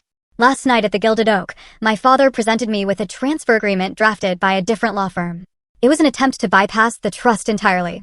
When I refused to sign, the situation escalated immediately. My father became verbally abusive. He claimed I was ungrateful and unworthy. Then, in front of the entire restaurant, he took my university diploma and set it on fire with a lighter. He stated, if you do not respect this family, you do not deserve anything this family paid for. I walked out. I did not sign anything. I am currently safe at my aunt's house. Savannah. I hit send. I went in the kitchen to pour myself a cup of coffee. My hands were steady as I lifted the pot. Before I could even add the milk, my laptop pinged. Corin was awake. From * Corin Vega, subject * re, incident report, graduation dinner. Savannah, I am sorry you had to go through that, but professionally speaking, you did exactly what you needed to do. You held the line. We will be using the events of last night as primary evidence regarding the no coercion clause. I have already sent a subpoena to the Gilded Oak requesting the security footage from their dining room cameras for the time window of your dinner. Given that it is a high-end establishment, their coverage will be high definition. Do not engage with them further. Do not reply to their emails. Do not answer their calls. Silence is your best strategy now. We meet on Monday to drop the hammer. Stay safe, Corin. I felt a wave of relief so strong it almost made my knees buckle. The security footage. Of course. Grandfather Edward's lawyer was 5 steps ahead. My father thought he had performed a power play in private, but he had actually performed a felony on tape. Coffee? I turned around. Aunt June was standing in the doorway of the kitchen. She was wearing a worn floral robe and holding a plate of warm blueberry muffins. Her gray hair was messy, and her face was lined with sleep, but her eyes were kind. She did not look like Richard. She did not look like Lorna. She looked like the sister Edward had always spoken fondly of. Thank you, I said, taking the mug she offered. We sat at the small kitchen table. June did not ask me why I was there. She did not ask what had happened. She just pushed the plate of muffins towards me. Eat, she commanded gently. You look like you haven't eaten a real meal in a week. I took a bite. It tasted like butter and comfort. I am sorry to intrude like this, I said. I didn't know where else to go. June smiled, sipping her tea. You are not intruding, Savannah. You are landing. She looked at me over the rim of her cup. Your grandfather called me, you know. About a month before he passed. I stopped chewing. He did. He told me that things might get ugly, June said. Her voice was matter-of-fact. He told me that Richard and Lorna had lost their way a long time ago. He was worried about you. He said, June, someday that girl is going to need a place to land on her feet where nobody is asking her for a check. I promised him I would keep the kettle warm. Tears pricked my eyes. Real tears this time. Not the tears of frustration or anger, but the tears of being seen, even from the grave. Edward was taking care of me. He had set up the legal protection with Corin, and he had set up the emotional sanctuary with June. He knew. I whispered. He knew. June agreed. He knew you were the strong one. But even the strong ones need a pit stop. She reached out and patted my hand. You stay here as long as you need. I unplugged the landline so they can't call here. And if Richard comes to the door, I have a cast iron skillet and very little patience for his nonsense. I laughed. It was a rusty, shaky sound, but it was a laugh. I looked at my phone, which was still vibrating on the table. Another text from Belle. Another email from Richard. Another missed call from Lorna. I picked it up. Are you going to answer that? June asked. No, I said. I pressed the power button on the side of the phone and held it down. The screen went black. The vibration stopped. I placed the phone face down on the table. For years, I had thought silence was something that happened to me. I thought it was the result of being ignored, of being spoken over, of being erased. But as I sat there in June's sunlit kitchen, with the taste of blueberries in my mouth and the knowledge that a subpoena was currently making its way to the Gilded Oak, I realized I had been wrong. Silence was not passive. Silence was a weapon. Silence was the wall they were going to crash against. I am done listening to them, I said to June. Now they're going to have to listen to me. And the only thing I was going to say was, checkmate. The key to the entire lock was not in the thick legal binder I had seen in Corin's office. It was smaller than a pack of gum. It was a silver metallic USB drive that I was currently holding in the palm of my hand, sitting at Aunt June's kitchen table. The metal was cool against my skin, but the memory attached to it burned with a warmth that defied the years. To understand why I walked out of the Gilded Oak with such absolute certainty, you have to go back to the source. You have to go back to a Tuesday afternoon in late October 4 years ago. It was the last time I saw Grandfather Edward outside of a hospital room. He had called me to the lake house, not the main house where the family gathered for holidays, but the small, weathered cabin down by the water where he did his real thinking. I remember the light that day. It was that specific, heavy gold of late autumn where the sun sits low and paints everything in shades of amber and rust. The lake was perfectly still, looking less like water and more like a sheet of dark glass. Edward was sitting in his favorite Adirondack chair, wrapped in a thick wool blanket. An oxygen tank sat beside him, hissing rhythmically, a mechanical metronome counting down the time he had left. Corin Vega was there too, sitting on a folding chair, a legal pad balanced on her knee. She looked out of place in her sharp business suit against the backdrop of falling leaves, but her presence told me this was not a casual visit. Sit down, kiddo, Edward said. His voice was thin, like paper tearing, but his eyes were bright. They were the only part of him that hadn't aged. I sat on the wooden bench facing him. You look good, Grandpa, I lied. He chuckled, and it turned into a dry cough. I look like a scarecrow that fell off its post. Let's not waste time with pleasantries. We have work to do. He reached into the pocket of his cardigan and pulled out the silver USB drive. He held it up to the sunlight, twisting it so it caught the glare. Do you know what this is? He asked. A flash drive. I said. It is an insurance policy, he corrected. And it is a confession. He handed it to me. I closed my fingers around it. Last week, Edward said, leaning forward, fighting the constraint of his own lungs, your parents came to visit me. They brought Belle. They brought a bottle of wine I cannot drink and a box of cigars I cannot smoke. It was a very touching performance. I felt a knot of anxiety tighten in my stomach. What did they want? They wanted to simplify things, Edward said, his lip curling slightly. Richard sat right where you are sitting. He told me that he was worried about the complexity of the estate. He said that probate would be a nightmare for a man in my condition. He suggested, very helpfully, that I transfer the title of the lake house and the voting shares of Hartfield Instruments to him immediately, inter vivos, while I'm still alive. He tried to get you to sign it over before you died? I asked, appalled but not surprised. He did, Edward nodded. He gave a very moving speech. He said, Dad, you know, I only want to protect the family. I need to make sure the children are taken care of. I need to secure their future. Edward paused. He looked at me and his expression softened into something deeply sorrowful. I listened to him talk for 45 minutes, Savannah. I let him ramble on about legacy and family duty and the burden of property tax. And the whole time I was waiting. What were you waiting for? I whispered. I was waiting for him to say your name. The wind rustled the dry leaves around us. The sound was like a whisper. He talked about the girls. He talked about the children. But every time I asked for specifics, which child needs what, Richard? He only talked about Belle. He talked about her art, her studio, her delicate nature, her need for a safety net. Edward took a deep, shuddering breath. Not once. In nearly an hour of begging for my money, Did your father mention you? You were not a person to him. You were just part of the plural noun he used to justify his greed. I looked down at my hands. I knew I was invisible to them. But hearing it confirmed by the one person who actually saw me was a different kind of pain. I recorded the conversation, Edward said. My head snapped up. You what? This drive contains the audio file, he said, tapping my hand. It's a legal one-party consent state. Corin has verified it. You can hear him promising to take care of everyone while systematically excluding you from every financial plan he proposed. Corin cleared her throat. She shifted in her chair, her face serious. Savannah, the recording is important, but it is just context. The real reason we are here is to explain the trigger mechanism in the trust. Trigger mechanism? I asked. We told you about the no coercion clause, Corin said. We told you that if they pressure you, they lose their beneficiary status. But we didn't tell you where that money goes if they forfeit it. I frowned. I assumed it would just revert to me or stay in the principle of the trust. Edward shook his head. A small, mischievous smile played on his lips. No, that would be too easy. If the money just went to you, they would hate you forever. They would say you stole it. They would spend the rest of their lives suing you, claiming you manipulated the terms for your own gain. So where does it go? I asked. Edward looked out at the lake.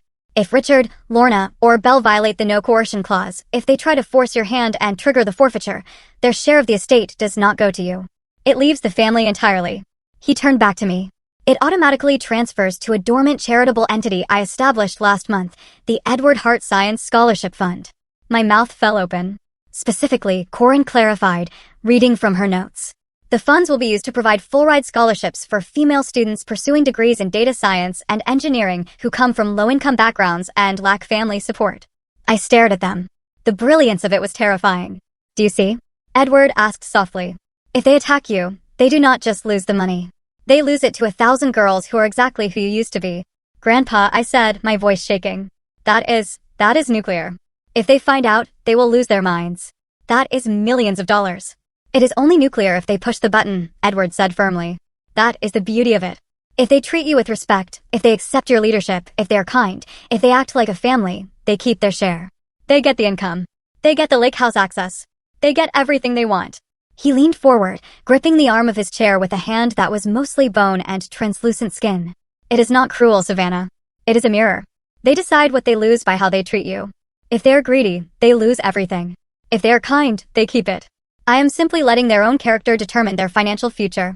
But why? I asked, tears stinging my eyes. Why go to all this trouble? Why not just leave it to me and be done with it? Because, Edward said, his voice thick with emotion. I needed to make sure that when they choose money over you, and they will, Savannah, I'm sorry, but they will, I want that money to go to someone who would have been you if they had raised you right. He reached out and took my hand. His grip was weak, but the heat of his skin was real. I cannot buy you a new childhood, he whispered. I cannot buy you parents who appreciate you. But I can make sure that their greed fuels the future of someone else who is sitting in a garage somewhere, soldering a circuit board, waiting for someone to notice them. I let the tears fall. Then I cried for the little girl who stood alone at the science fair. I cried for the teenager who paid for her own textbooks. And I cried for this old man who loved me enough to turn his entire legacy into a shield to protect me. You have to promise me 2 things, Edward said, waiting for me to compose myself. Anything, I choked out. First, he said, you cannot tell them. Not a word, not a hint. If they know about the scholarship trigger, they will behave perfectly just to get the money, and then they will make your life miserable the second the checks clear. They have to reveal their true nature while they think they still have a chance to win. I promise, I said. I will not say a word. Second, he said, when it happens, when they corner you, when they scream, when they threaten you, do not explain. You do not justify. You do not argue.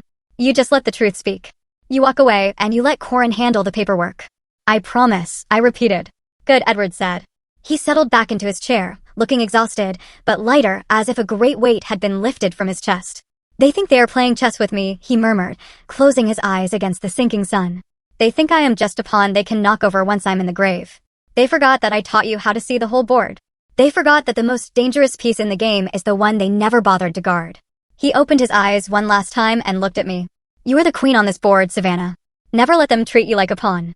That was the last real conversation we had. A week later, he went into the hospital. 2 weeks after that, he was gone. Now, sitting in Aunt June's kitchen, I plugged the silver USB drive into my laptop. The computer chimed as it recognized the device. I opened the folder. There were 3 files. 1. Trust Amendment Final.pdf 2. Scholarship Bylaws.pdf 3. Richard Visit Audio.mp3. I put my headphones on. I hesitated for a second, my finger hovering over the play button on the audio file. I didn't need to hear it to know it was true. I had lived the truth of their neglect my whole life. But I clicked play anyway. There was a hiss of static, and then the sound of chairs scraping against a wooden floor. Dad, you are looking tired. Richard's voice came through the headphones, smooth and fake. We just want to help lift the burden. We are so worried about the estate, Lorna's voice added. We just want to make sure the girls are safe. Which girls? Edward's voice rasped on the recording. You know, Richard said quickly. Belle. And everyone. But Belle, she is so fragile. Dad, she needs the security. I listened to the silence that followed on the tape. The silence where my name should have been. Then I heard Edward's voice again, strong and clear from 4 years ago. I will take it under advisement. I stopped the recording. I took the headphones off. I looked at the morning sun streaming onto June's kitchen table. I did not feel sad anymore. I felt steel in my spine. My father had burned my diploma because he thought it was the only thing giving me value. He thought he could strip me of my worth by destroying a piece of paper. He had no idea that by trying to steal my inheritance, he had just donated his entire fortune to 1,000 girls who were exactly like me. He hadn't just disinherited himself, he had become the biggest unwitting philanthropist in the history of the state. I closed the laptop. I picked up my cold coffee and took a sip. Check, I whispered to the empty room. Your move, Dad. The sky over Harborview was an insultingly bright shade of blue. It was the kind of Tuesday morning that belonged on a postcard, with the Pacific Ocean glittering like crushed diamonds and the seagulls tracing lazy white arcs against the horizon. It felt wrong. The weather should have been gray. It should have been raining. The atmosphere should have matched the funeral procession that was currently marching towards the glass doors of Vega and Associates. I arrived 15 minutes early.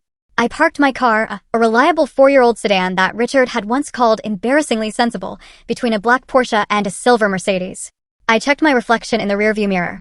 I wasn't wearing the navy dress from the dinner. Today, I was wearing a charcoal gray blazer and a white silk blouse. It was an outfit that said, I am not here to be scolded. I am here to do business. I took the elevator up to the 4th floor.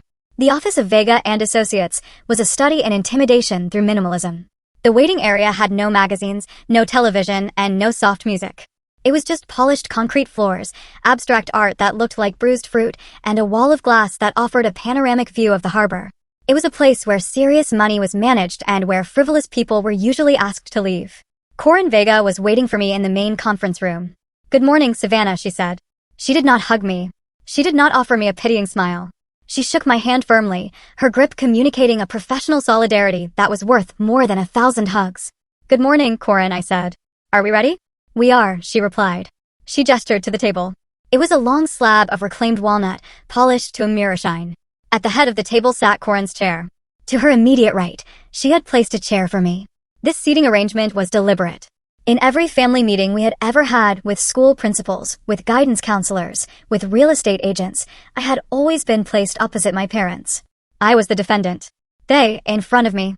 Corinne had placed a notepad and a glass of water. In front of her was a thick stack of manila folders and her laptop. The laptop was open, but the screen was facing her. I knew what was queued up on the media player. I knew what was waiting on the encrypted drive. There in the lobby, the receptionist's voice came over the intercom. Mr. and Mrs. Hayes and Ms. Belle Hayes. Send them in, Corinne said. She did not stand up. The heavy glass door swung open. Richard entered first. He was wearing a navy suit that cost more than my first year of college tuition. He walked with the broad, chest-forward stride of a man who is accustomed to owning every room he steps into. He looked around the office, assessing the square footage, calculating the lease price, dismissing the decor. Lorna followed him, her heels clicking sharply on the concrete. She was wearing a cream-colored cashmere cardigan and oversized sunglasses, which she removed with a theatrical sigh as she entered the room, her eyes darting to the corners, scanning for allies, scanning for threats. Belle trailed in, splattered jeans, designer-made to look dirty, and a loose linen top. She was typing furiously on her phone, not even looking up as she walked through the door. Good morning, Richard announced. His voice was too loud for the acoustic space.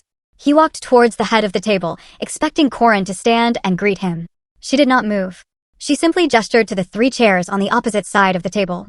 Please have a seat, Corinne said. Richard blinked, his rhythm disrupted. He looked at me. For a second, his eyes narrowed. He saw where I was sitting. He saw the alignment. A flicker of annoyance crossed his face, but he smoothed it over instantly. He pulled out the center chair and sat down. Lorna took the seat to his left. Belle fell into the chair on his right, finally looking up from her screen. Can we make this quick? Belle asked, blowing a strand of hair out of her eyes. I have a Zoom call at 2 with the interior designer for the studio build-out. We need to finalize the lighting fixtures for the loft, and if I miss the window, the shipping from Italy gets delayed by 6 weeks. She said this with total confidence. She was speaking about a property she did not own, paid for with money she had not received, based on a legal assumption that was about to evaporate. We will take as much time as is necessary, Corin said. Her voice was cool, like the surface of the table. Richard cleared his throat. He placed his hands on the table, clasping them together. He turned his charm on, the high-wattage smile he used on investors. Miss Vega, he began. I know we are technically here for a formal reading, but I think we can all agree that we can expedite the process. There was a bit of a misunderstanding at dinner last week. He glanced at me, his smile tightening just a fraction. My daughter and I had a passionate disagreement, he continued. Emotions were high. It was a stressful week. We have all had time to cool off. I am sure Savannah realizes that her reaction was a bit dramatic. I did not blink. I sat perfectly still, my hands resting in my lap. I did not defend myself. I did not correct him. I let his words hang in the air, testifying to his own arrogance. Lorna chimed in, leaning forward. She put on her soft, maternal voice, the one she used when she wanted to manipulate a teacher into changing a grade. Exactly. We just want to put that ugly night behind us. We are a family. We love Savannah. We do not want to burden her with the complexities of managing a company like Hartfield Instruments. It is too much for a young girl with a full-time job. She looked at me, her eyes pleading. Savannah, honey, we just want to help you. If you just sign a limited power of attorney today, Daddy can handle all the boring legal stuff for the estate. You can just enjoy your life. You can go back to your data analysis and not worry about lawyers and taxes. Doesn't that sound better? I am quite comfortable with lawyers, I said. My voice was calm. Richard let out a short, dismissive laugh. Savannah, please. Let us be adults here. You know nothing about corporate law. That document was designed to protect you from your own inexperience. The document you brought to dinner was drafted by a firm that does not represent this trust, Corin cut in. Her voice was not loud, but it had an edge to it that silenced Richard instantly. And it attempted to transfer assets that are not yours to take. Richard's smile faltered. He shifted in his chair. I am the father. I am merely facilitating the transition of my father's wealth to the appropriate parties. The appropriate parties? Corin repeated. She opened the top folder on her stack. That is exactly what we are here to determine. Look. Belle groaned, tapping her nails on the table. Can I just sign where I need to sign so I can get the wire transfer initiated? The realtor is literally texting me right now asking for the landlord. There will be no wire transfers today, Miss Hayes, Corin said. Belle froze. What? This meeting is not a disbursement meeting, Corin explained. This meeting is a compliance review. Richard sat up straighter. The charm was evaporating, replaced by the red-faced aggression I had seen at the restaurant. Now listen here. I am the executive of, you are not the executive, Corin corrected him. You are a beneficiary. There is a significant legal distinction. And as a beneficiary, your rights are subject to the terms and conditions established by Mr. Edward Hart. I know the terms, Richard snapped. I wrote half of them with him. You wrote nothing, I said. Richard's head whipped around to face me. Excuse me. You wrote nothing, I repeated. Grandpa Edward wrote this trust alone. With Corin. You were never in the room. Dad, you were never invited. I was his son. Richard shouted. The sound echoed off the glass walls. I ran his company for 5 years. You occupied a chair, I said. There is a difference. Lorna reached out and touched Richard's arm. Richard, calm down. She is just trying to provoke you. Remember your blood pressure. She turned to Corin with a tight, strained smile. Miss Vega, surely we can resolve this amicably. Savannah is just, she is hurt because she feels left out. We understand that. We are willing to make concessions. We can set up a small cash fund for her, maybe $10,000 for a down payment on a condo. $10,000. The company was worth millions. The lake house was worth $2 million alone, and she was offering me $10,000 like it was a king's ransom, expecting me to be grateful. That will not be necessary, Corin said. Then what do you want? Richard demanded. Stop playing games. What is the holdup? Corin placed her hand on the laptop. She did not open it yet. She just rested her hand on the lid. The trust has specific provisions regarding the conduct of beneficiaries, Corin said. Mr. Hart was very specific about the culture of the family he was leaving behind. He included a clause, Article 14, Section C, which we refer to as the no coercion clause. Richard waved his hand dismissively. Standard boilerplate. I know what it says. Don't pressure the trustee. Fine. We haven't pressured anyone. We have had discussions. Family discussions. Discussions, Corin said flatly. Yes, Richard said. We are guiding her. That is what parents do. And the events of last Friday night? Corin asked. At the Gilded Oak? Would you characterize that as guidance? The room went very quiet. The air conditioning hummed a low, monotonous note. Richard stiffened. He looked at me, his eyes cold and hard.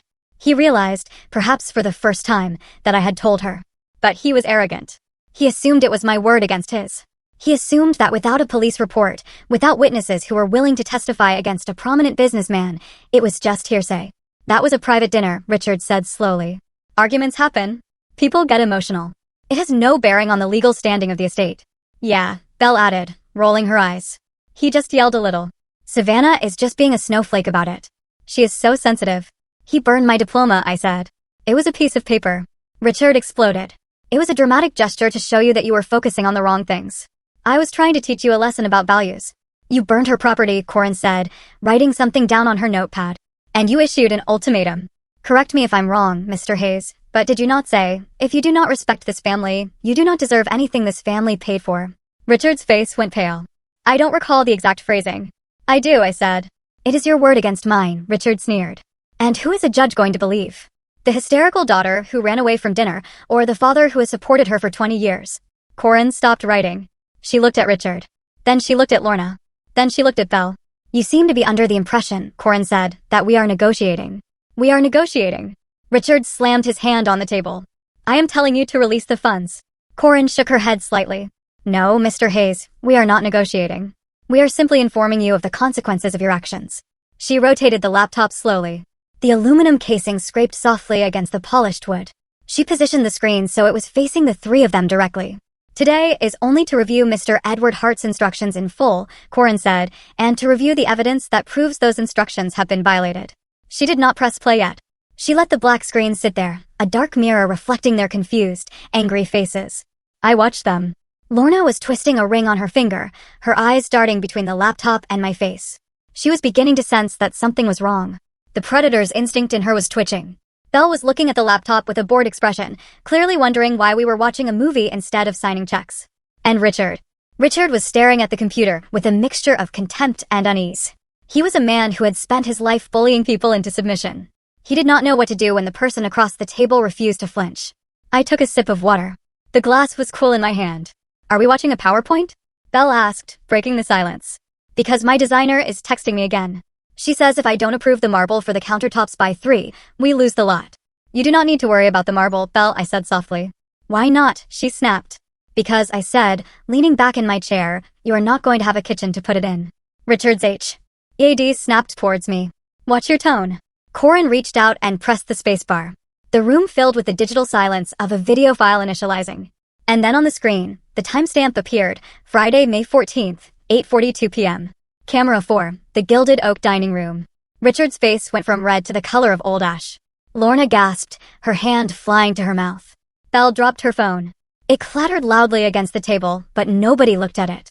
They were all looking at the screen where a high-definition video showed a man in a navy suit standing over a seated woman, holding a lighter to a cream-colored document. The trap had not just been sprung. The cage door had slammed shut. And they were the only ones who hadn't heard the click. I watched the screen. I watched the digital fire burn. And for the first time in a week, I smiled. Not a nice smile, but a necessary one. The show was about to begin. Corin Vega did not waste time with theatrics. She simply flipped open the heavy leather binder in front of her. The sound of the stiff spine cracking echoed in the silent room. She began to read. Her voice was monotone, stripping the immense wealth she was describing of any emotion, reducing it to what it actually was, a list of inventory. The estate of Edward Hart, she began, consisting of 100% of the voting shares of Hartfield Instruments, the residential property located at 440 Lakeview Drive, the diversified investment portfolio held at Vanguard, and all liquid cash reserves, is hereby placed into a charitable remainder trust. She looked up over her glasses. This entity is titled the Edward Hart Foundation Trust. The designated sole trustee and primary beneficiary of the income generated by said trust is Savannah Hayes. The silence that followed was heavy, like the air before a lightning strike.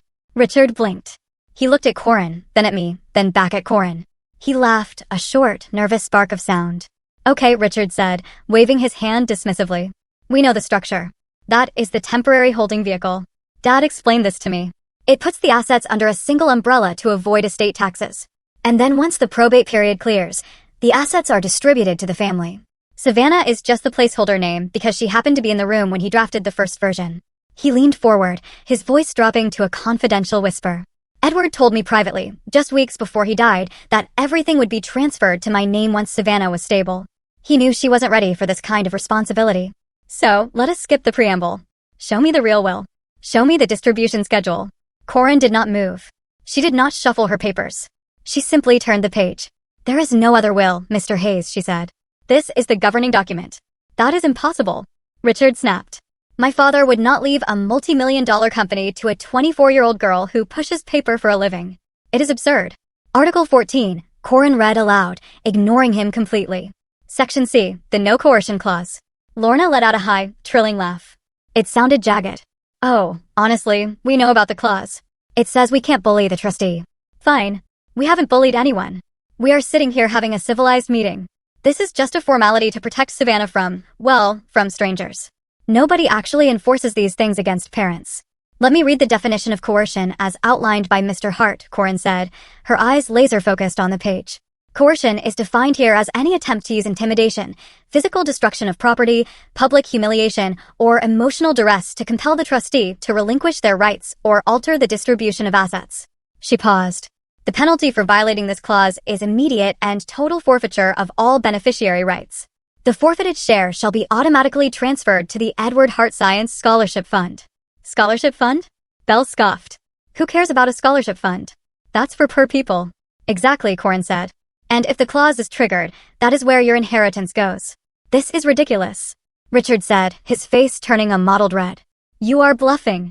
You have no grounds to invoke that clause. We have done nothing but offer guidance. You have no proof of coercion.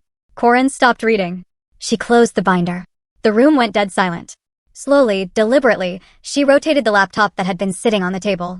The screen was black. She pressed a single key. The video player opened. The timestamp in the corner read, Friday, May 14th. On the screen, grainy but unmistakable, was the interior of the gilded oak. The angle was from the ceiling. Looking down at our table, it showed a man standing up. It showed him pulling a lighter from his pocket. It showed him holding a document over the flame. The audio was crisp. The restaurant's ambient noise cancellation had actually worked against them, isolating the loudest voice in the room. If you do not respect this family, you do not deserve anything this family paid for. Richard on the screen dropped the burning paper onto the plate. Sign it, the digital Richard screamed. Sign it, or you are not part of this family. The video ended. The screen went black for 10 seconds. Nobody breathed. The only sound in the conference room was the whir of the laptop's cooling fan. I looked at my father. He was staring at the blank screen, his mouth slightly open, his skin the color of old parchment. He looked like a man who had just watched his own execution. That, Richard stammered.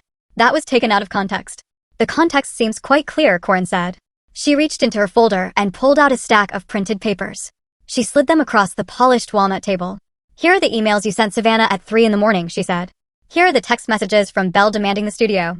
Here is the voicemail transcript where Mrs. Hayes admits that the burning of the diploma was a tactic to get Savannah to sign.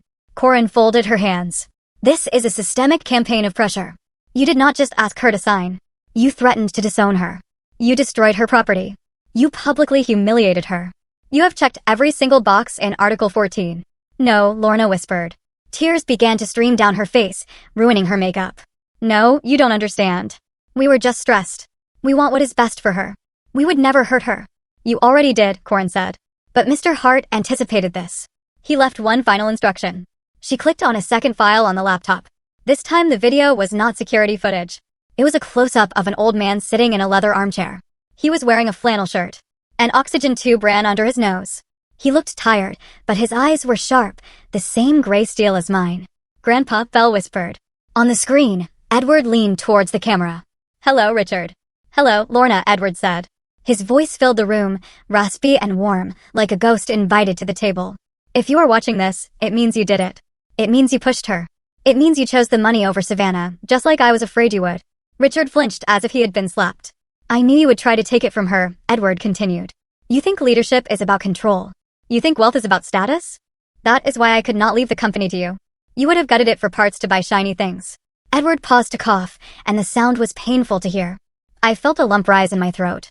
I chose Savannah, he said, looking straight into the lens, because she knows what it feels like to be left out. She knows what it is like to sit at a table and be ignored. Because she knows that pain, she won't inflict it lightly on anyone else. She has a conscience. You have an appetite. He leaned back. If you are seeing this, you have tried to bully her. And because of that, you have proven that you do not deserve the legacy I built. So, I am taking it away. Not to give to Savannah. She doesn't need my money to be great, but to give to people who actually need a chance. The video. Edward smiled. It was a sad, knowing smile. You thought you were playing chess with me. You forgot I taught her how to see the whole board. Goodbye, son. The video cut. No, Belle shrieked. It was a raw, ugly sound. She stood up, knocking her chair over. You can't do this. My studio. I promised them the money. I already hired the contractors. She burst into tears, burying her face in her hands. She wasn't crying for her grandfather. She wasn't crying for the rift in the family. She was crying because the check had bounced. Richard slammed his fist onto the table. This is fraud, he roared, pointing a shaking finger at Corin. You manipulated a dying man. You poisoned him against his own family. I will have you disbarred. I will sue this firm into the ground. Lorna reached across the table, grabbing for my hand. I pulled it back. Savannah, please, she begged. Her eyes wide and desperate. You can fix this. You are the trustee. You can override the clause. Just tell them it was a mistake. Tell them we didn't mean it. We are your family.